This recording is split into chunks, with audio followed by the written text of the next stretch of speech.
We haven't made much progress because everything's been really quite windy and hasn't been quite warm.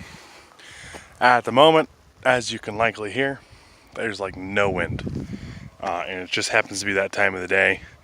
I don't really have enough time to actually like get ready and start working on this.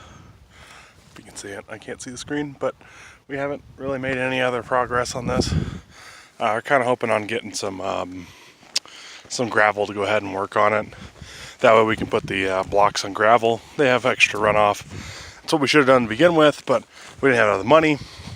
Now we really don't have the money to finish the thing, so we'll have to get back to it at some point.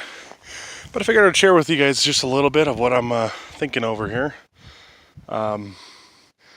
We had like I said, the wind. There's this water bottle way out there. I don't know if you can see it, but basically along this hillside, because there's a little bit of a rise here, is a really good place to put some swales. Basically what swales is a type of water catchment system. So when the water falls on top of that hill, it'll start rolling down, and when it rolls down to the down below, there's a little catchment place that we'll be putting in. It's basically just an area of levelness, and it is on contour with that hill, so we have to follow the curve. And what it'll do is it'll stop the water from flowing off of the property. So instead of just flowing off the property and going away and evaporating, it sinks into the property. You have to put some kind of like mulch over the top of the water so you don't get any mosquitoes or anything, especially since it's prone in this area. But it'll like keep all the water on the property. So it'll sink down and make the soil softer. And then coming along this area, up and towards the shed, which I'll just show you the corner of right there. I don't want to blind you guys.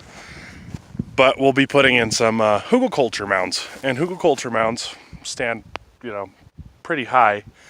They're basically bundles of rotting wood or various other pieces of wood. We're putting those down, and those are off contour. And the reason is if you get too much water in a hugelkultur mound, it'll rot too quick, and it's not a good thing. So what we want to do is we want to put hugelkultur mounds and plant trees on top of those.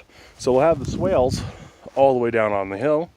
We'll be planting trees on top of those, and that'll keep everything, sectioned. It stops the erosion from the area.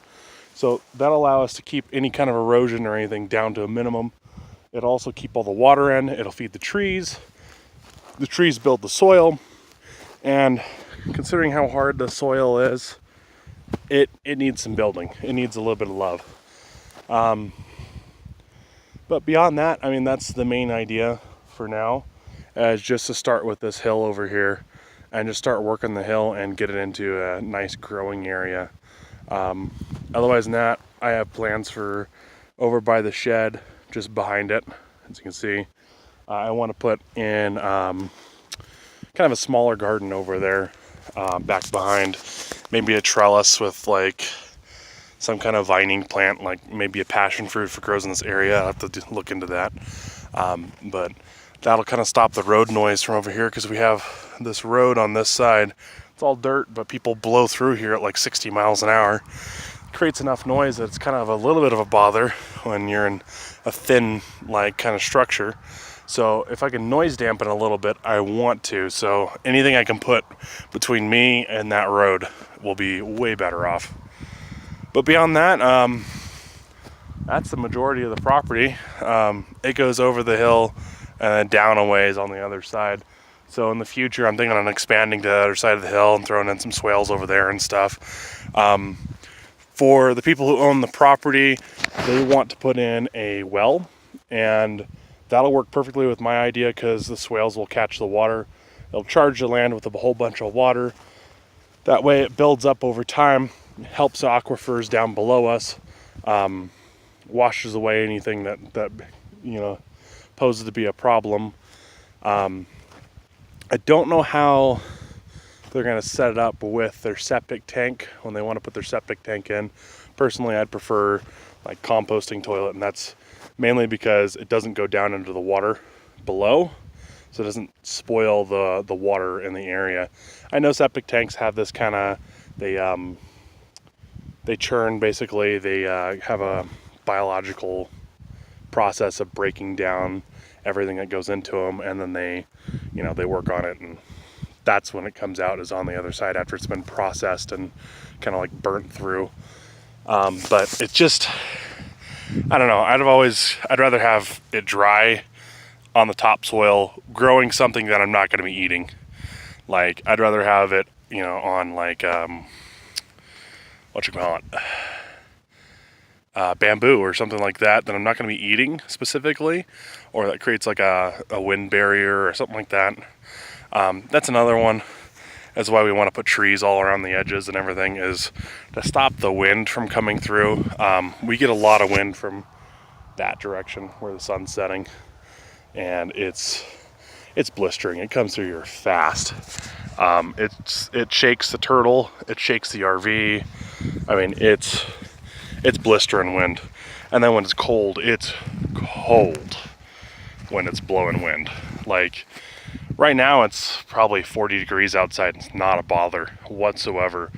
But as soon as that wind starts kicking up, oh, it's cold. But yeah, beyond that, that's my main plan, is just basically work the land over on that side, get the swales and the hugelkultur put in. Hugelkultur is a little bit later on because we need wood to do it, and so that means we either need donation wood or otherwise. But basically, swales to catch water, hugelkultur to be a nice, rotting wood area for things to grow off of. It's really, really good. I would suggest anyone look it up. It's fantastic for growing things off of, specific things mainly, but I find it's really good for any kind of shrubs or bushes, anything that has wood in it. I mean, the best kind of breakdown for wood is wood, essentially. The other thing I want to put on the swales is lots of wood chips. I really like the Back to Eden method of gardening, because when the wood chips start rotting, they produce a really nice fertilizer down below. And the thing is by the time that fertilizer reaches the actual plants and turns into plant food, it's neutral. So you could have things like acidic wood chips, and it won't really hurt the plants.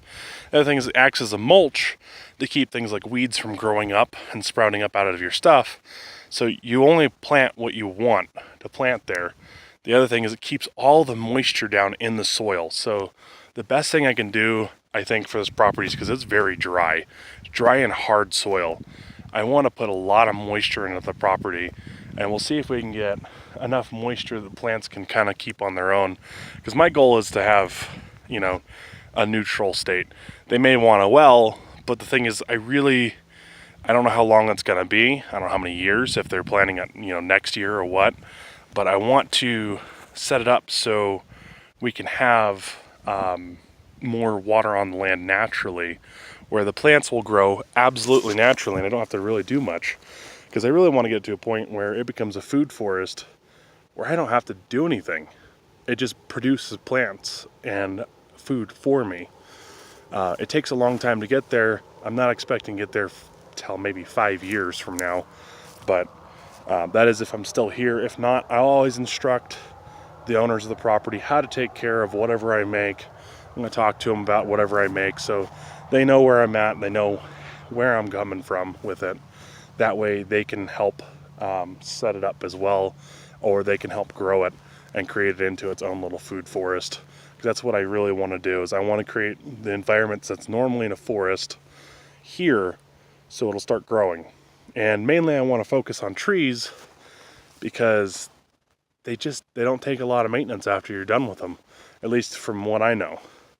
They're kind of you got to cut off a branch here and there, but they're not you got to water them all the time. You have to come out to the garden and make sure that they're doing fine every single day. They're not super high maintenance. You still have to maintenance them. There's not super, super high maintenance. And then with the mulch and everything, it'll be fantastic, I'm sure. So, I'm looking into every process of this, bit by bit as I go along. So we'll see how it goes, but beyond that, peace out. I'm at my 10-minute mark, so it's probably the longest video I'm going to make for a little while here, but beyond that, enjoy the horizon here without the blinding, blistering sun in the way. All right. Hope you all have a good one. Bye.